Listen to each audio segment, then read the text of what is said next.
Let's take off, baby. Let's just drive, honey. Let's go traveling. Let's go traveling. Let's go traveling. To learn about the incredible history of Grande Prairie, and of course that's Piper. She's the Pachyrhinosaurus, the first dinosaur they found here. Amazing, actually, and she moves. Oh yeah, not just for us, but for you too.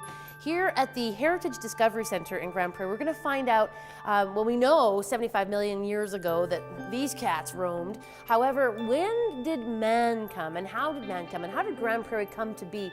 There is one person that knows, and here at the Heritage Discovery Center, we're going to find out. Let's go meet Kathy. Why would this guy make his way to Grande Prairie and to the Peace Country region? Kathy knows. Kathy, welcome to Breakfast Television. Thank you very much. So why did people come to Grande Prairie? Well, the fur trade was what first drew people here, drew the Europeans to the Peace Country. They were looking for beaver pelts, and this happened to be one of the areas that they came to find them eventually. Now, what's really cool and very interactive about this Discovery Center is that, for example, want to know what a beaver pelt felt like? Want to know what it feels like, actually? You can find out here. And actually, it wasn't just beaver, though, and there's a whole series of fur that was sort of what was desirable. And Kathy, people are encouraged to sort of get their hands right into these displays. Absolutely, absolutely. This is an interpretive center, so everything you see here, unless it's behind glass, is for you to touch and feel. And get the experience. Exactly. And we know that the fur trade brought people here, but how did they get here? Check this out. You'd think we were in a kitchen, but oh no, we're actually in the whole home. Kathy, what is this? Well, this is actually called a caboose. This is what brought the settlers to this area. It's a canvas-covered wagon. Most of the time it was a canvas-covered wagon, pulled by horses. The settlers would travel in the wintertime so that they could travel over frozen muskeg, a lot of that on the road.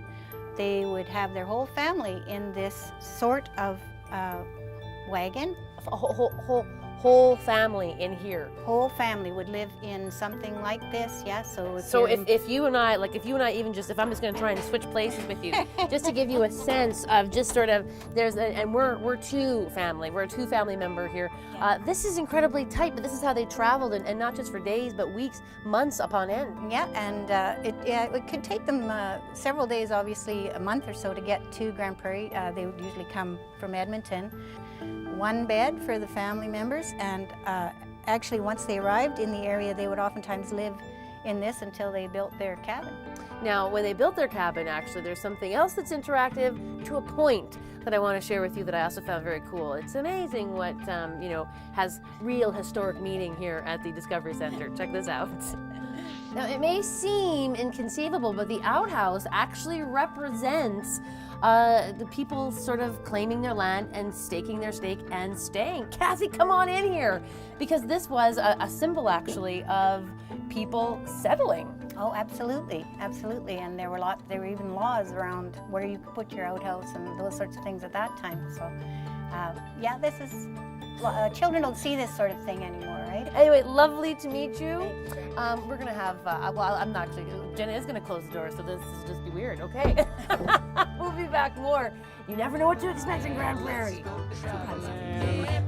Bridget's Alberta Adventure is brought to you by the Alberta Summer Travel Show. Saturday, April 27th, 9 a.m. to 5 p.m. at the Commonwealth Fieldhouse. Free admission and free parking available. Let's go traveling.